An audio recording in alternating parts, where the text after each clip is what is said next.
other future trends that are going to happen, like in the social media landscape in Japan? In your opinion, yeah. Well, first of all, Facebook is definitely gonna pick up more users. That's very clear, because you know,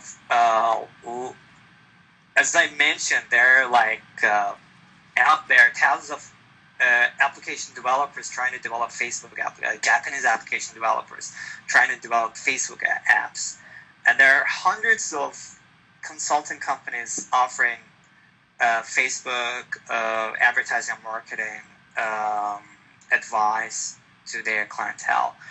And there are thousands of companies who are doing Facebook campaigns. So it's definitely going to pick up.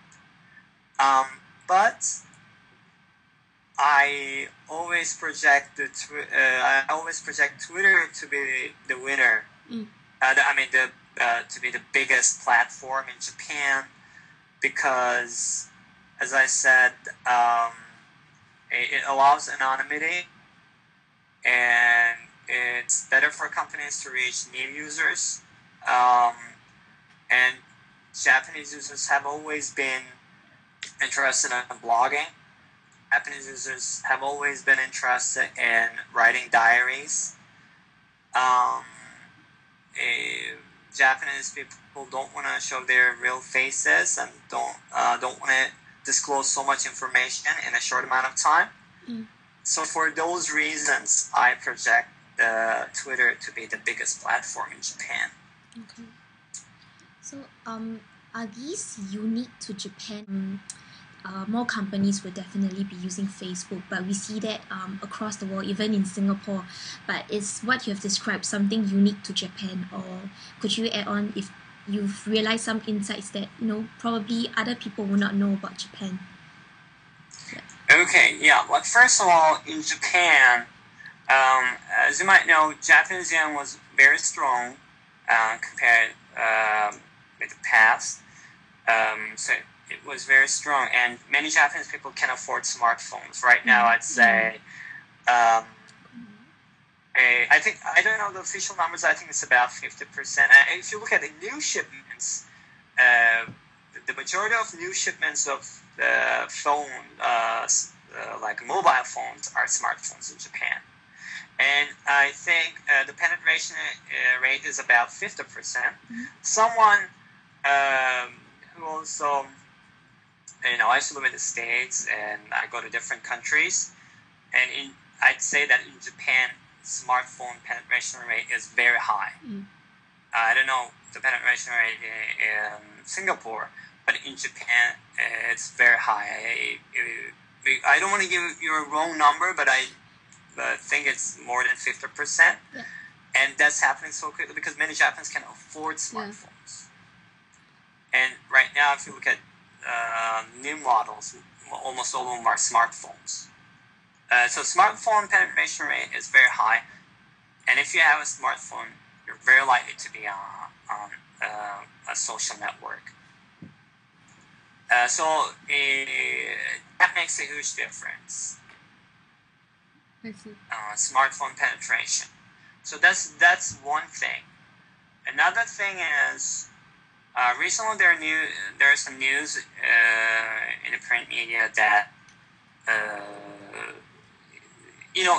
as I mentioned before, Japan is a very risk-avoiding country. Japanese people love harmony. They don't want to have any conflict. They don't want to have any friction. So they stay away from anything that might cause any conflict.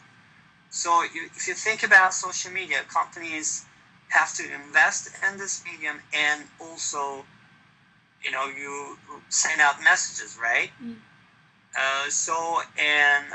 If you don't have clear-cut rules, if you don't have any strict control, that means it's a bit risky. So recently, there were news in the media that some companies stopped using. I don't want to mislead. Do you have any advice for them who face negative comments on such platforms, specifically for companies?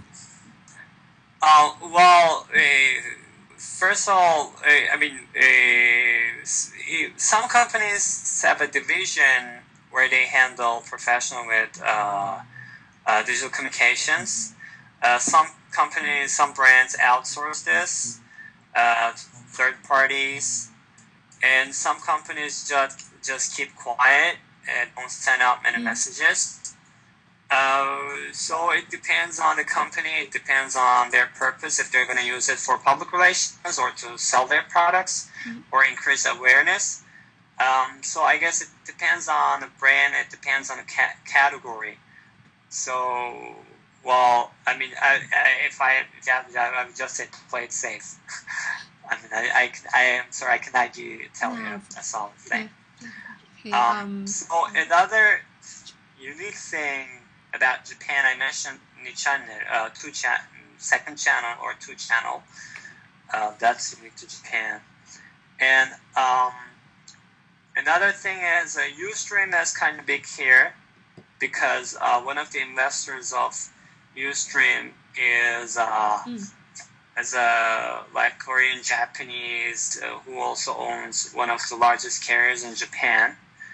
And also, after the earthquake, there was a positive trend for Ustream. And LinkedIn was a bit late. So they recently started promoting their service in Japan. They changed their interface. And if you remember, I don't know if you're following Japanese social media for some time, but usually Facebook is adopted by young users all around the world. I mean, living in the US, I know that most of the early adopters of Facebook was like college students, and actually it was only up for college students. And also in other countries, young people tend to be the early adopters of Facebook. But if you look at Japan, a huge majority of Facebook users were actually in their 30s and 40s. I'm talking about the early users. And most of those people use it for business purposes and so, for career networking. So that means LinkedIn has some potential because some people use Facebook for to promote their career, and LinkedIn is a great alternative for that. So LinkedIn has some potential. Google Plus has some potential. Already about 8% of the online users report to be using, or at least report to have an account of Google Plus. So it has some potential.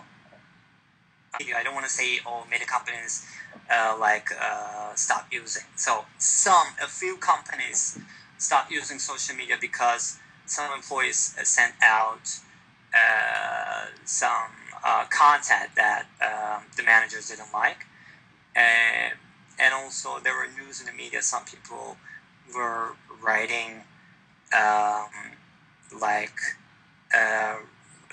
false testimonials or fake testimonials. So recently this kind of news came out, and so we might see more of these kind of news in the media, like some companies not using social media because of the control risk. So they just stopped using social media because of these negative comments that were on. Yes. I see.